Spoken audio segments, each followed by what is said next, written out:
Nam Myoho Renge Kyo. Nam Myoho Renge Kyo. Nam Myoho Renge Kyo. It's time for the wrap. All right. In this video, this episode on mind and meditation, we're going to wrap up this mystery of Samadhi, this place in the mind that we're all, for the last 2,600 years, trying to achieve in order to reveal our extant Buddha nature, our Buddha mind, our Buddha awareness, and accomplish what Siddhartha set out to do. When he reaches enlightenment, the historical Buddha, Siddhartha Gautama, shed his human form and achieved the highest, the pinnacle of bodhisattva practice, of bodhisattva existence, by completely understanding the Buddha mind, the Buddha way, and remaining in this human form, this apparition that we all experience, in order to lead all of humanity to his discovery, his release, his liberation. In case you don't remember, Buddha is a mind, is a type of mind that is born of, for lack of a better word, but we'll stay with the rhetoric, of Buddha itself. Buddha being a fundamental energy inside and outside of this universe, because this universe is something that was created within this potential energy, the name of which we call Buddha. But more, and that's important, because there's a distinction here that in Buddhist practice, the assumption, Buddhist practice isn't for that potential energy. That potential energy is that potential energy. It's been there since time didn't exist, and on into time continuous. The time isn't even a factor. But the Buddha mind, the mind of that potential energy, is manifested as phenomena, all phenomena, us, plants, the universe, the planets, all of that instantiates out of the Buddha, and the attendant awareness that comes from that instantiation is the mind of Buddha. Following? So,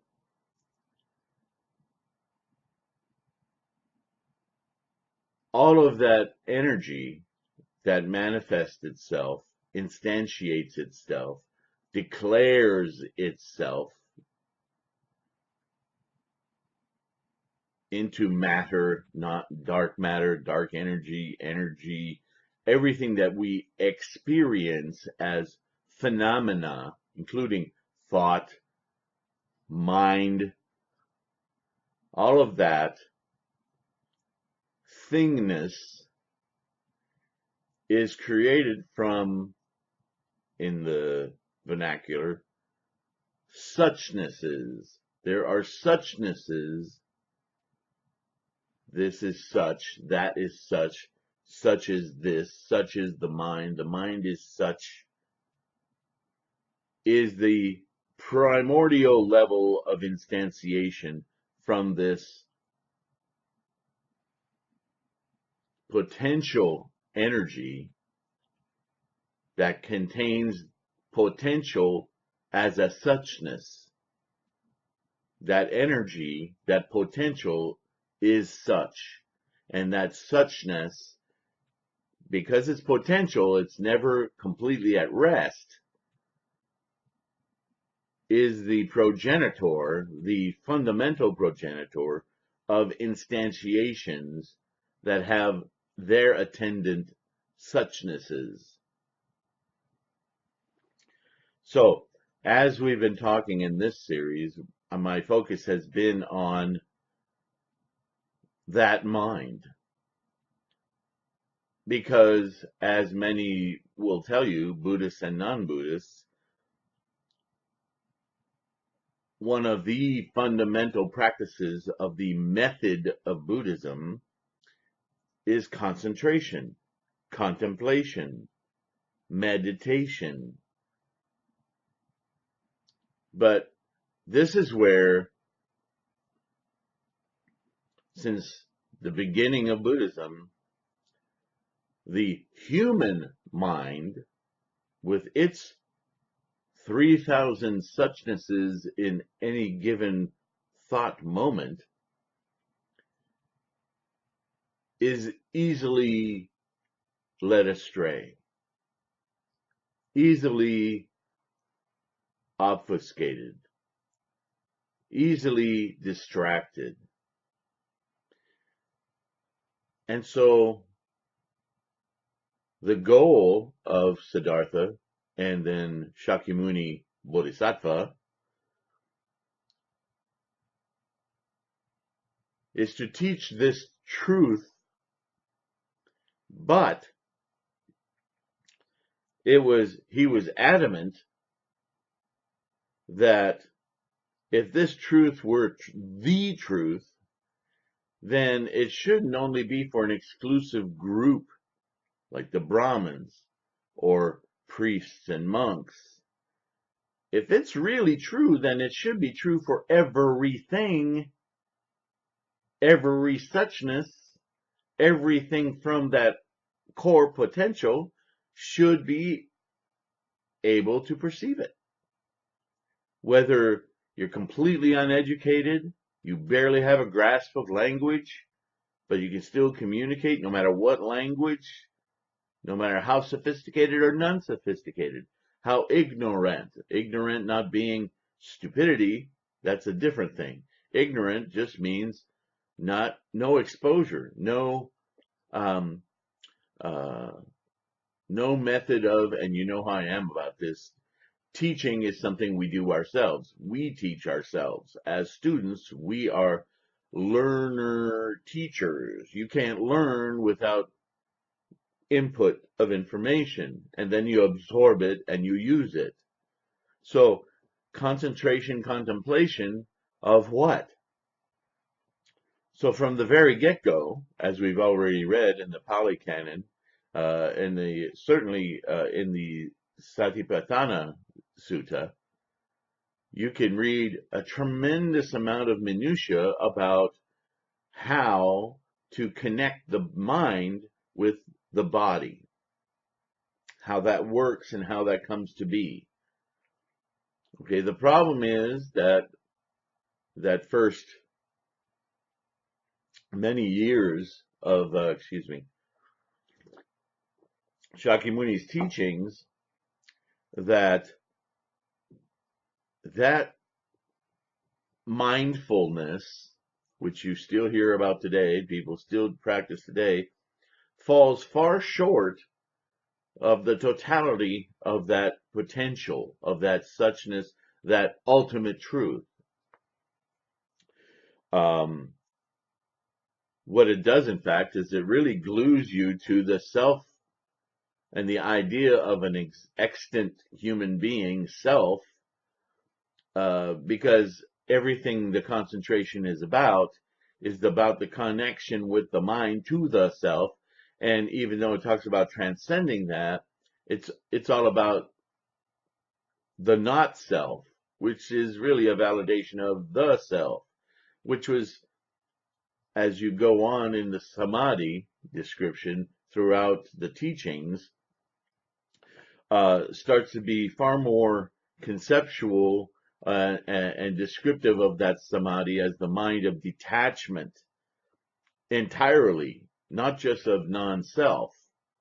And eventually, that Samadhi grows throughout the years of Shakyamuni's teachings to be more and more conceptual about the mind of detachment of all things, and the idea in the Mahayana later provisional and later teachings that it was everything was unborn. In other words, it's not just that you negate all these things that you think you know, but that you need to realize in your thoughts that the thinking itself is something that is post samsaric instantiation, post the reality of everything and the unity of everything. Look at it this way. You have Buddha, the potential energy. This is pre-Big Bang, pre-universe. And then you have the mind of Buddha, which is that slight instantiation born of tremendous energies. Look to science for validation of that, that create the Big Bang and everything within it, including us, a sentient being.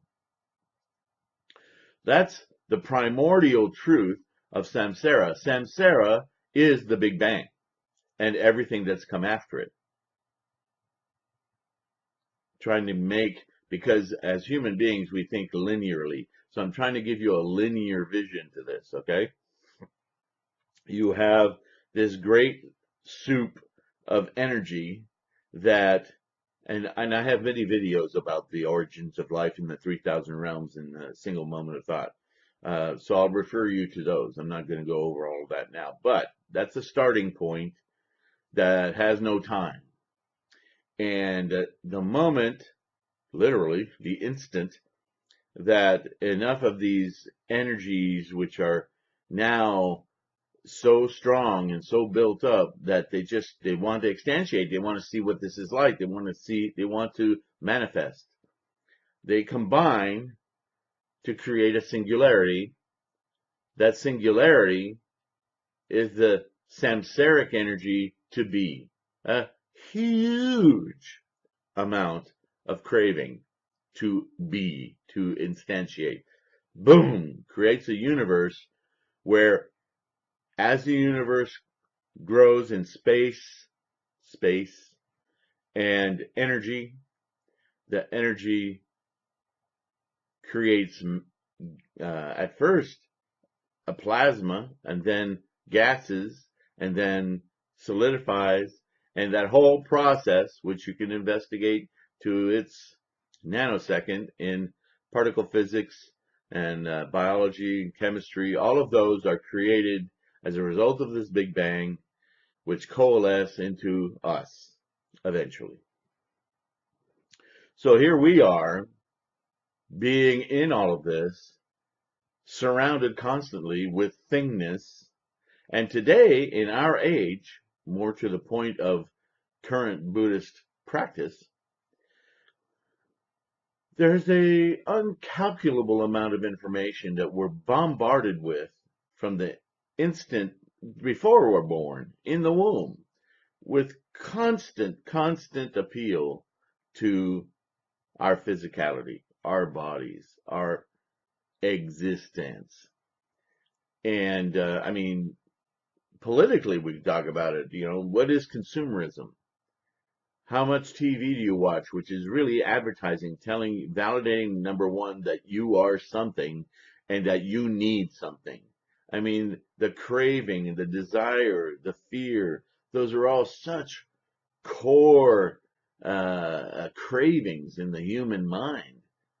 that we're literally controlled by it. This is why we have dictators all over the world, including Trump. We have systems to do nothing but validate our thingness. Just stay glued to that self and everything that self can have. It's all craving.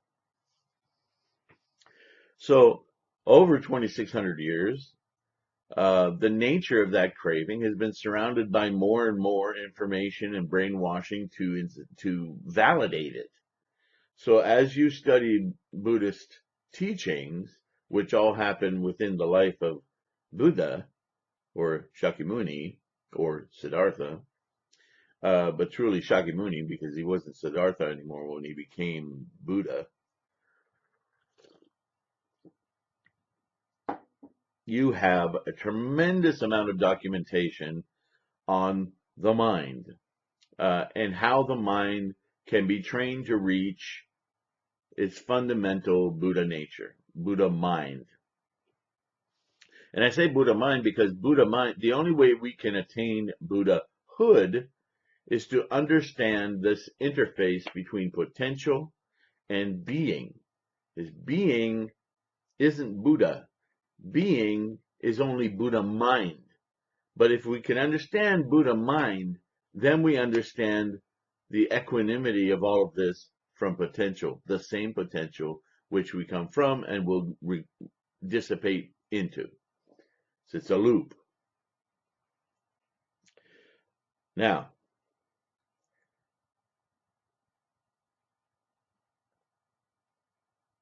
a 1,000 years, that's a long time. 1,000 years after Buddha or Shakyamuni passed away, entered nirvana.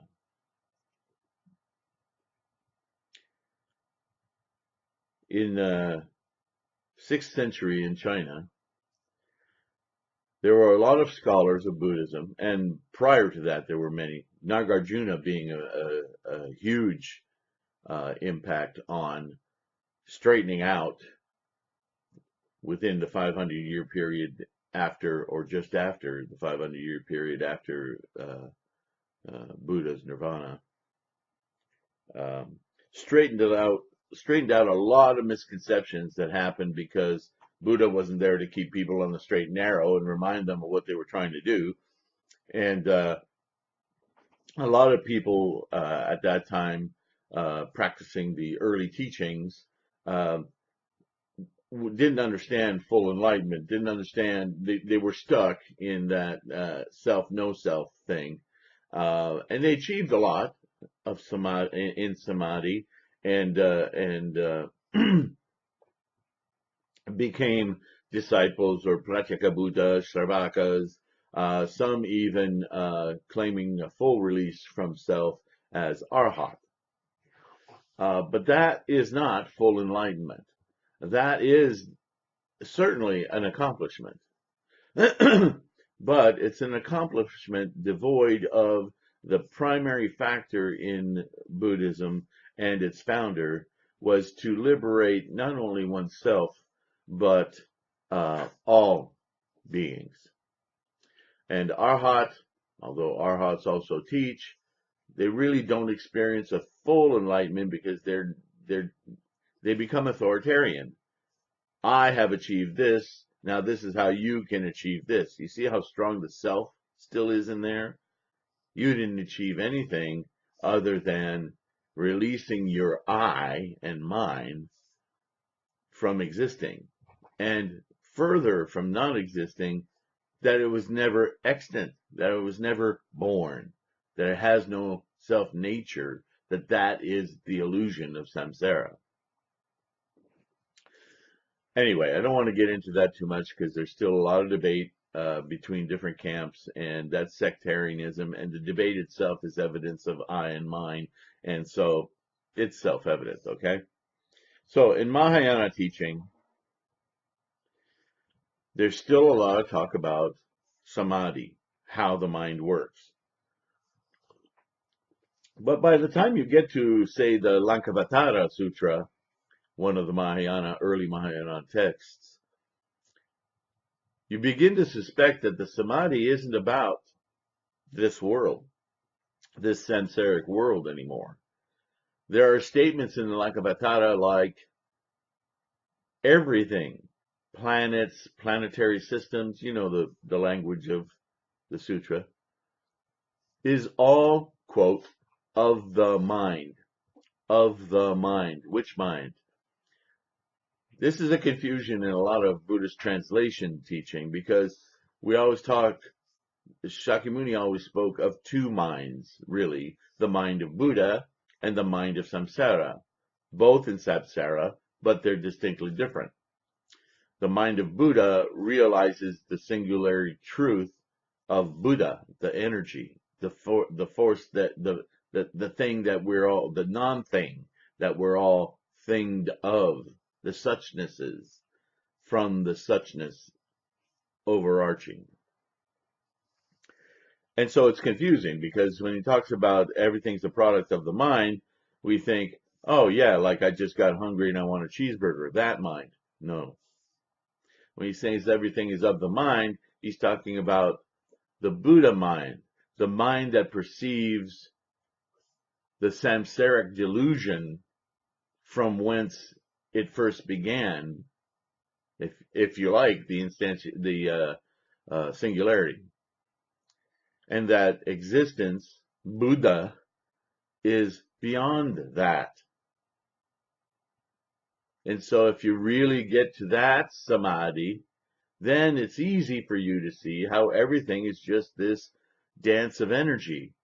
And in a way, much more deeply appreciate the incredible, unperceivable beauty and magnificence of that. From that standpoint, everything is joyful. Everything. There is nothing to bring you dissatisfaction, pain, sickness, old age, death. All of those things he sought to liberate humans in samsara about.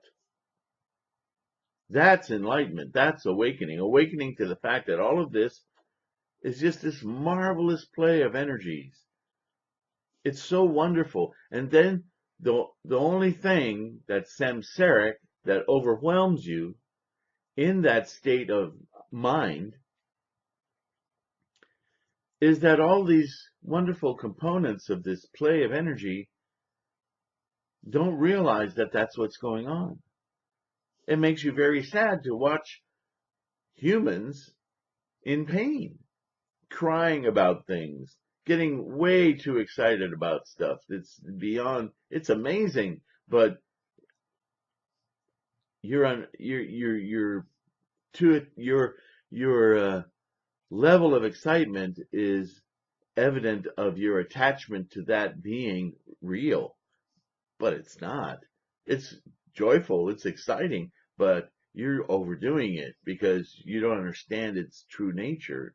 And you're suffering and you're crying and you're sick because you're accepting all those things as real, and you're doing this to yourselves. And so this compassion wells up to you. No, no, no, come here, look with me. Look with me. Look, look. You don't have to feel this suffering. Look how wonderful all this is. So all of this training in mind, this samadhi, which over the years changes in form from simple, I know it's not simple, but simple in terms of enlightenment, the whole obsession with the way our mind is connected to our bodies is only a baby step into understanding the mind. Later, the mind becomes more defined in greater conceptual terms, as now that you've assembled this location of all your organs and how you've manifested, look at how that entire mind is constructed and what it assumes. Drop these assumptions, drop these ways of thinking, move further and further away from this instantiations of reality to a mind that understands not only from whence it comes, but from a perspective that is completely removed from it instantiating. Blah, blah, blah. Dry mouth. That's why I keep drinking coffee. All right, so when we get to TienTai, there's already been a lot of discussion about the nature of mind and how to enter deep concentration to get deep insight into the workings of life, the mind, life. And when we get to TienTai develops, discovers, reveals within the teachings the concept of the 10 worlds within one another, the factors that every instantiation from those worlds represents. So there's 1,000 different factors, and then the 3 realms. So there's 3,000 different appearances in the mind that occur every single instant, discretely, one to another. You have a set of 3,000, I have a set of 3,000, everyone has a set of 3,000s. They're not very different. Some of them are exactly the same, but because of the nature of the multitudes, uncalculable multitudes of energies that comes together to instantiate you, there are slight differences. But the bottom line is, the more you investigate this, the more we're all the same. This is where you get the concept of oneness from people who look from the outside at Buddhism, right? But the idea is, again, we're taking apart this idea of truly deep understanding of the mechanism of the mind, the Samadhi, and we're realizing more and more we're getting further and further away from selfhood and moving more and more and more toward suchness. And then something that Shakyamuni was trying to teach from the get-go, the moment he got enlightened as Siddhartha, is that all of this mechanization, the mind, the way it fools itself, the way it creates the reality that we see, and you hear science talk about this too, that the brain really just makes a guess at the information that's coming through its senses, eyes, ears, touch, so on, to create some kind of picture for us that will mentally capture, instantiate a vision of something that we can rely on and create a memory of, so that when we get to this myriad circumstances of perception again, we can unlock and go, oh yeah, remember that. It's very fascinating when you study in the sciences about neuroplasticity, uh, the way the brain works to create imagery. They're talking about this in chemistry, biology, and particle physics. So all of them are doing the job of this samadhi. In a way, you could say that science today, in all of its branches, is a sort of samadhi, albeit very, very, very glued, attached to the idea of thingness, phenomena. This is the thing to transcend, but they're not Buddhists. So,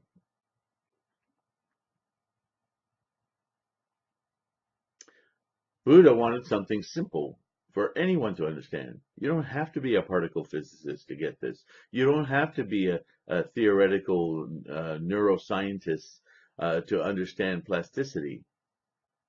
Perhaps to write a white paper on it or to converse in the language of the neurosciences, you need to be a neuroscientist. But as a Buddhist, you can understand all of that without having to perform surgery.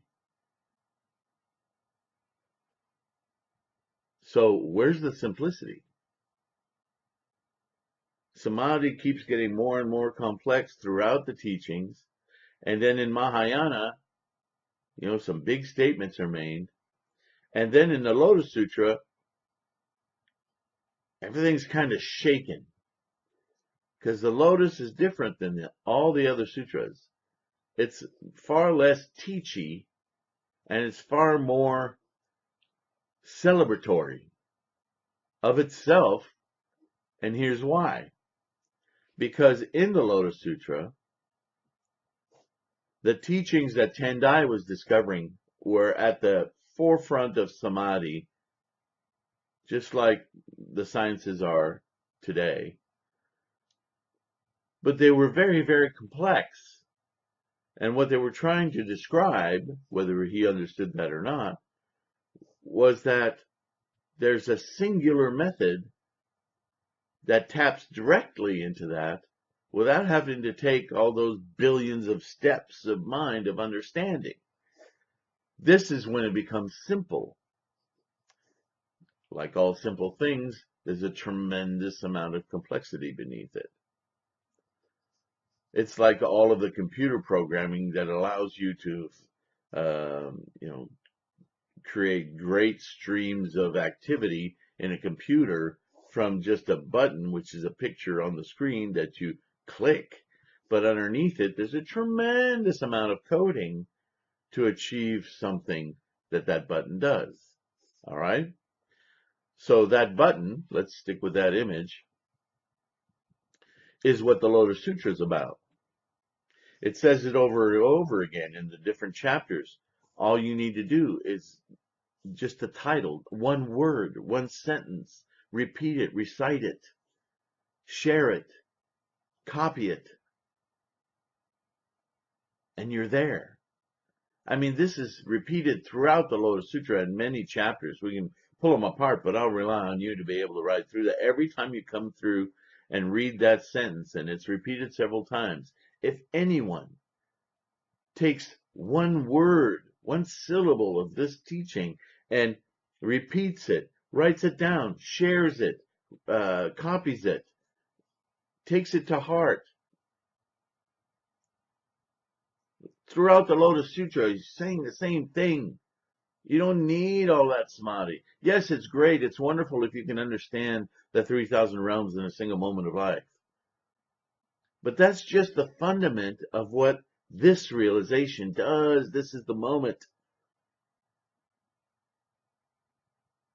And other scholars like TienTai or Chiyi knew this, but they only knew it conceptually. They didn't articulate it.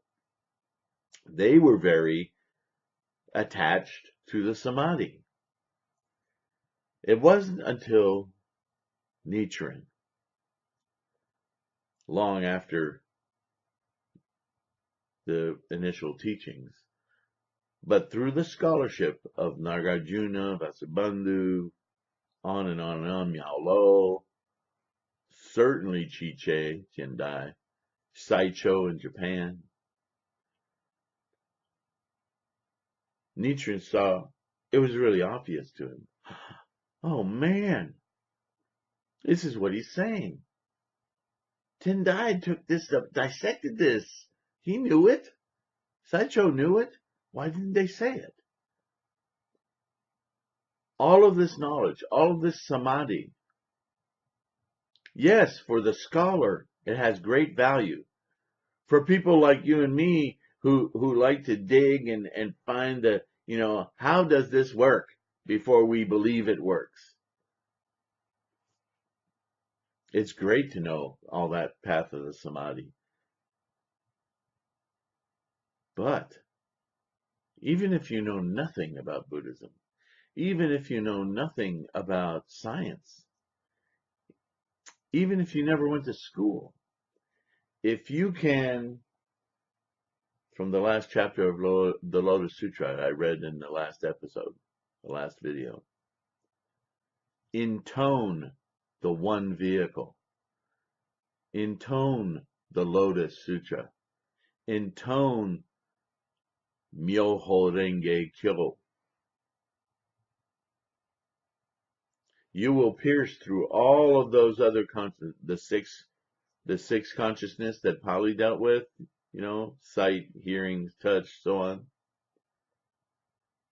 And the latter, the more noble consciousnesses,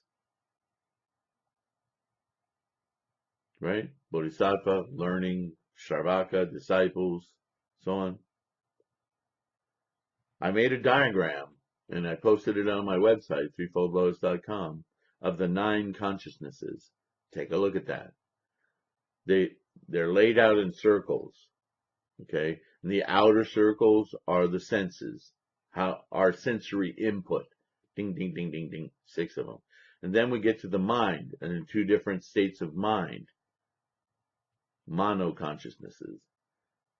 And then we get to the repository, way down in there, of all karmic energy.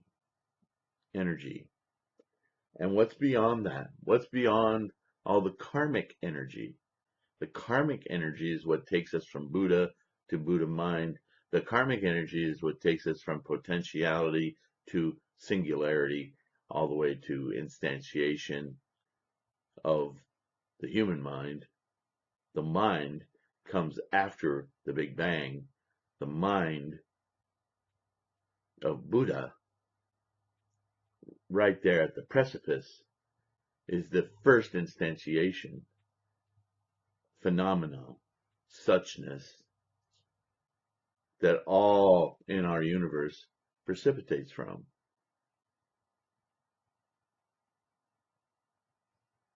By chanting Myoho Renge Kyo, those characters are special. They represent all of this teaching, all the different aspects of this teaching. They represent suchness. If you just chant Myoho Renge Kyo, and we add Namu to indicate that we throw our complete mental capacity into this energy of Myoho Renge Kyo, Myoho Renge Kyo, Myoho Renge Kyo, Myoho Renge Namu Myoho Renge Kyo, Namu Myoho Renge Kyo, Namu Myoho Renge Kyo, Namu Myoho Renge Kyo. We get trance-like. We get transported. But we need a pure object to put our 6 sense organs to work on, especially our visual sense, our awareness. So we have a Gohanzan. What is the Gohanzan? Well, if I read to you from recent scholarship, I'm going to put a link to this book too. Stephen F. Tyser and Jacqueline I. Stone. If you haven't heard of those 2 authors, especially Jacqueline Stone, I don't know if you can see. There you go. This is very current scholarship from outside of Buddhism that talks about the Lotus Sutra and its various meanings and the way Nichiren used its teachings, and the history around it is very, if you're into this sort of thing, again, it's not for everyone, but tremendous amount of scholarship around this. What Nichiren did was he got so much out of this Lotus Sutra, studying it for years and years and years. He saw that the ultimate object of worship is described right there in the Lotus Sutra, and he took the description of the ceremony in the sky, as it's called, within the Lotus Sutra, with the treasure tower and the Buddhists seated where they were. And if you think about it, if you reread the Lotus Sutra, or if you don't know anything about it, the teaching is told from the perspective of a great, great gathering of all the bodhisattvas and the Buddhas and so forth, all emanation of the Buddha mind, right? Because all through the singularity gets here anyway. So all of this teaching, which encapsulates all previous teachings, as I've been saying, what Nichiren does is he takes that visual information and he goes, oh gosh, I can, with the right script, I can make a picture of this. Not a picture of the instantiation, right? The samsaric thinking, but the special characters, Sanskrit and Chinese, and create a mandala that represents that whole ceremony with the truth of Namu Myoho Renge Kyo right down the center. And all of these supporting cast members in smaller script because they're behind it. And the four great bodhisattvas that support and protect this. Guess what? That's what that is. So when we use our human eyes to focus on it, especially just at that character Myo, or the transition between Myo and Ho, Myo really being the Buddha mind and Ho being the samsaric human mind, right there, it's right there on Gohonzon.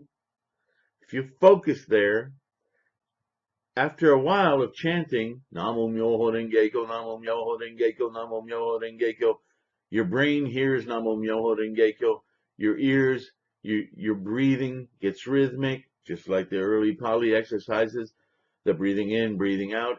You turn it all into Myoho Renge Kyo, focus, trance-like, your mind starts to shut all the distractions out of the way, and you connect. And you'll see it when you connect. Those characters on the Gohonzon separate, they move.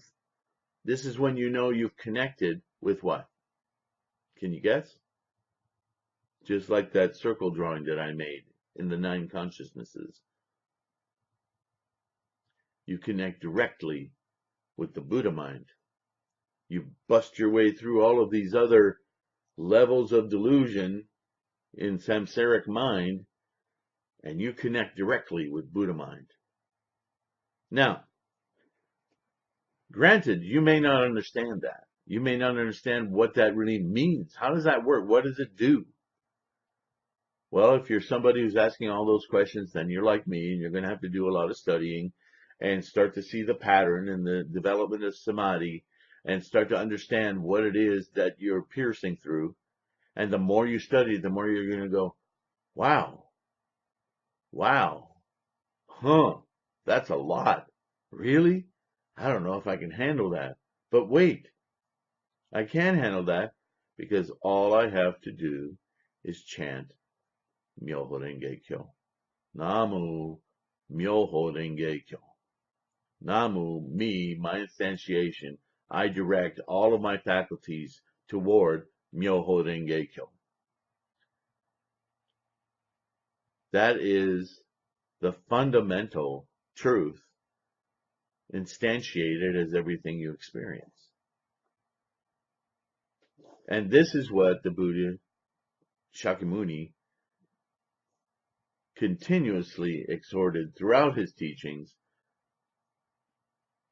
was that mind, that Buddha mind, is without distinction.